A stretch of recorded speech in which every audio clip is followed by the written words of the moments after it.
আসন্ন ত্রয়োদশ জাতীয় সংসদ নির্বাচনে চট্টগ্রাম ১১ আসন থেকে বিএনপির কোনো প্রার্থী ঘোষণা করা হয়নি। তাই নগর বিএনপির সদস্য সচিব নাজিবুর রহমানকে চট্টগ্রাম ১১ সংসদীয় আসন থেকে ধানের শীষের প্রতীকে প্রার্থী হিসাবে দেখতে চায় তার সমর্থক গোষ্ঠীরা। ইঞ্জিনিয়ার মোহাম্মদ মহিউদ্দিনের প্রতিবেদনে বিস্তারিত। বিএনপির দুর্দিনের আন্দোলন সংগ্রামের লড়াকু সৈনিক ছাত্র রাজনীতি থেকে বেড়ে ওঠা একজন পরিচ্ছন্ন রাজনীতি নাজিমুর রহমান নগর বিএনপির সদস্য সচিব হিসেবে দায়িত্ব পালন করছেন। প্রত্যেকটি ওয়ার্ডে তার নেতাকর্মী রয়েছে। সুতরাং তারেক রহমানের ঘোষিত ৩১ দফা বাস্তবায়নে তারুণ্য নির্ভর নেতৃত্ব প্রদানে তার বিকল্প নেই। বাংলাদেশের অত্যন্ত গুরুত্বপূর্ণ চট্টগ্রাম বন্দর পতেঙ্গা ১১ সংসদীয় আসনে তাকে দল থেকে মনোনীত করলে সাধারণ জনগণের আশার প্রতিফলন ঘটবে বলে মন্তব্য করেন গণমিছিলে নেতৃত্ব প্রদানকারী বিভিন্ন স্তরের নেতৃবৃন্দ। দুর্দিনের আন্দোলন সংগ্রামের লড়াকু সৈনিক জননেতা নাজিবুর রহমান নাজিম ভাইকে আমরা 11 আসনে দেখতে চাই। এটা শুধু আমাদের দাবি না, সকল সর্বস্তর তৃণমূলের নেতা কর্মীদের দাবি। এবং 11 আসনে নাজিবুর রহমান প্রার্থী হলে সর্বস্তরের জনগণ আনন্দিত হবে, উদ্বেলিত হবে, সাধারণ মানুষের আশা আকাঙ্ক্ষার প্রতিফলন হবে। একজন সৎ মানুষ হিসেবে জননেতা নাজিবুর রহমান নাজিম ভাইকে 11 আসনের এমপি হিসেবে দেখতে চাই।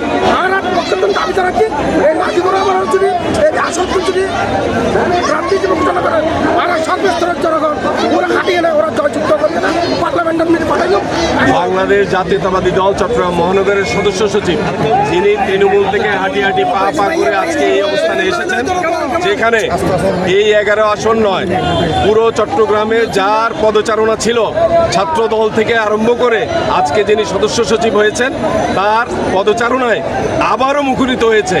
এবং আমি বিশ্বাস করি যে তারুণ্য নির্ভর দেশ গড়তে নাজিমুর রহমানের কোনো বিকল্প নেই। এই আসনে তারুণ্যের অহংকার তারেক রহমান এই আসনে নাজিমুর রহমানকে ধানের শীষের কান্ডারি করে এই আসন ওনাকে উপহার দিতে পারবেন। ওনার প্রত্যেকটি ওয়ার্ডে, প্রত্যেকটি থানায়, প্রতিটি ইউনিটে ওনার পদচারণা আছে, প্রতিটি ওয়ার্ডে, প্রত্যেকটি জায়গায় ওনার কর্মীরা আছে। সেই হিসাবে আমি বিশ্বাস করি ওনাকে যথাযথ মূল্যায়ন করবেন তারুণ্যের অহংকার তারেক রহমান।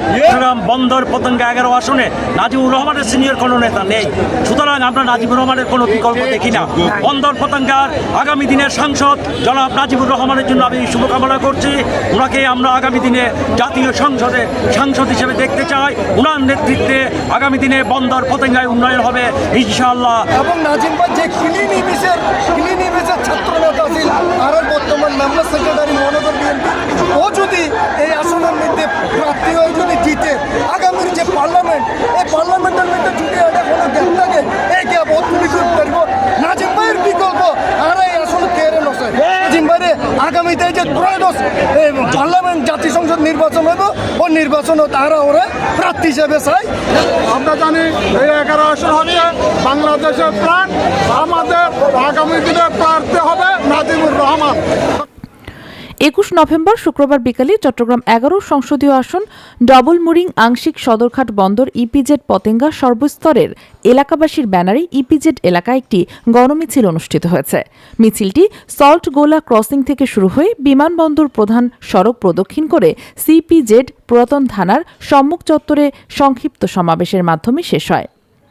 এ সময় উপস্থিত ছিলেন মহানগর যুবদলের সাবেক যুগ্ম সম্পাদক মোহাম্মদ তাজউদ্দিন, সাবেক সহসভাপতি জাহিদ হোসেন বাবু, বন্দর থানা বিএনপি নেতা জসিমউদ্দিন, সাবেক মহানগর যুবদলের সদস্য মহিউদ্দিন আহমেদ, ৩৮ নং ওয়ার্ড বিএনপির সাবেক সহসভাপতি কামরুজ্জামান, আলী আজম, যুগ্ম সম্পাদক মোহাম্মদ হোসেন মনা, ওয়ার্ড বিএনপির সাবেক দপ্তর সম্পাদক মোহাম্মদ ফারুক, সোনালী ব্যাংক জিয়া পরিষদের চট্টগ্রাম জেলা কমিটির senior vice president Yusuf Reza Mintu, বন্দর থানা যুবদলের সদস্য সচিব মোহাম্মদ নেজাম উদ্দিন, বিএনপির নেতা জহির উদ্দিন, জাবেদ কাইসার, জোবাইর দেলাওয়ার, এমদাদ মোকলেস, সালাউদ্দিন সহ শত শত নেতাকর্মীরা উপস্থিত ছিলেন।